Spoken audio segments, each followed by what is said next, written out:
Sheikh হাসিনাই December মাসে দেশে ফিরে আসবেন, প্রয়োজনে তাকে যদি জেলেও রাখা হয় তাও তিনি এই দেশের মাটিতে আসবেন, এইটাই কনফার্ম। কিন্তু আমি উঠতে চাই না, আমি বাংলাদেশে যাব।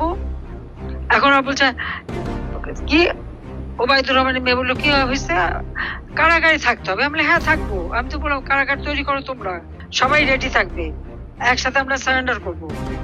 আজকে আমাদের নেতা কর্মীরা 2টা বছর ধরে কারাগারে বন্দী। শেখ হাসিনার মুখ থেকে এই সকল কথাগুলো শোনার পর আওয়ামী লীগের অসংখ্য নেতাকর্মীরা ইতিমধ্যে মাঠে নেমে পড়েছে। আপনারা পাকিস্তানি লোক, পাকিস্তানে পাঠিয়ে দেব।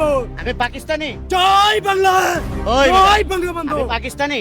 আমাদের নেত্রী আসবে, আপনাদের আসুক না ভাই। বর্তমানে আওয়ামী লীগ একটি নিষিদ্ধ সংগঠন বা একটি অবৈধ সংগঠন। আইনের মারপ্যাঁচে পড়ে আওয়ামী লীগ এই দেশের মধ্যে রাজনীতি করতে পারবে না, সেটা সম্পূর্ণ নিষিদ্ধ। তাদের কোনো কার্যক্রম তারা চালাতে পারবে না। আর সেইখানে একজন আওয়ামী লীগের কর্মী, আমি ধরে নিতে পারি সে আওয়ামী লীগের বর্তমান সময় সব থেকে সাহসী কর্মী। এই জন্যেই এইরকম একটি সিচুয়েশনে পুরো মানুষের সামনে বুক ফুলিয়ে বলছিল জয় বাংলা, জয় বঙ্গবন্ধু, শেখ হাসিনা আসবে, বাংলাদেশ হাসবে। এবং দাড়িওয়ালা একজন লোক যখন এসে তাকে বাধা দেওয়ার চেষ্টা করছে বা তার বিরুদ্ধে কথা বলার চেষ্টা করছে, তখন তাকে আবার বলছে তুমি তো জামাত শিবির, জামাত শিবিরের খবর আছে। এইভাবে একবার নয় দুবার নয় এই লোকটি চিৎকার করে বারবার একই কথা বলে যাচ্ছে, কারণ সে শুনেছে শেখ হাসিনা ডিসেম্বর মাসে আসবে এবং আবারও আওয়ামী লীগ ক্ষমতা পাবে। এই কথা শোনার পর সে চিন্তা করেছে এটাই তো সুযোগ, সাংবাদিকদের সামনে গিয়ে 2-4টা চিল্লানি দিলে জয় বাংলা বলে, পরবর্তীতে আওয়ামী লীগ আসলে আমিই হব সব থেকে বড় নেতা। এবং তাই কিন্তু হবে। সে এই কথাটা বলার পর যখন আওয়ামী লীগের সকল নেতাকর্মীর বুক ভরে যাচ্ছিল সাহসে, তারা যখন একটি সাহস পাচ্ছে তার স্লোগানের মাধ্যমে যে শেখ হাসিনার ভয় নাই, রাজপথ ছাড়ি নাই, এই কথা বলা মাত্রই আশেপাশের জনগণ একত্রে হতে থাকে। এরপর সে সাহসী বান্দা হঠাৎ করে রাস্তা থেকে দৌড়ে পালিয়ে যায়। ওই দৃশ্য দেখার পর যারা ভেবেছিল রাস্তায় নামবো,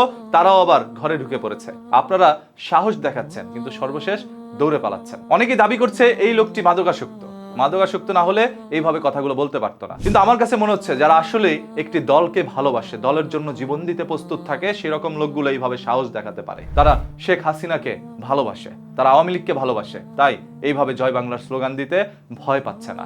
আর এতে করে বোঝা যাচ্ছে যে শেখ হাসিনা হয়তোবা আসলেই এই ডিসেম্বর মাসে দেশে ফেরত আসবে। সে জানে আসলে তাকে জেলে ঢোকানো হবে, তিনি জেল খাটতেও রাজি আছেন। আপনারা দেখেছেন বিএনপির আপসীন নেত্রী মরহুম বেগম খালেদা জিয়া, তিনি জানতেন দেশে থাকলে তার জেল খাটতে হবে, কিন্তু সেই জেলের মধ্যে বসে থেকেই সারাটা জীবন ত্যাগ করেছে, অতঃপর তার জীবনও দিতে হয়েছে। সেরকম ভাবে শেখ হাসিনাও যদি এটা চিন্তা করে যে আমার জেলে থেকে জীবন দিব, তাতেও কোনো সমস্যা নেই, তাহলে সে আবারও আসবে। এবং শেখ হাসিনা আসা মানেই আওয়ামী লীগ পুনরায় ব্যাক করা। তিনি একা আসছেন না, আওয়ামী লীগের অসংখ্য নেতাকর্মীকে সাথে নিয়েই দেশে ঢুকবেন। আপনাদের কাছে কি মনে হচ্ছে, আসলে কি আওয়ামী লীগ এই ডিসেম্বর মাসে দেশে ফিরে আসবে, নাকি এটি সম্পূর্ণ একটি গুজব? কারণ শেখ হাসিনা ভারতের টিভি চ্যানেলের মধ্যে একের পর এক সাক্ষাৎকার দিয়ে যাচ্ছে এবং সেই সাথে আওয়ামী লীগেরও অসংখ্য নেতাকর্মীরা সাক্ষাৎকার দিচ্ছে তারা এই দেশে ফিরে আসবে। আর যারা এখন এই ক্ষমতার চেয়ারে বসেছে, সরকারের চেয়ারে বসেছে, এরা সবাই নাকি অবৈধ সরকার, কারণ শেখ হাসিনা এখনো এই দেশের চলমান সরকার। এটাই আওয়ামী লীগের নেতাকর্মীদের দাবি। প্রতিদিনের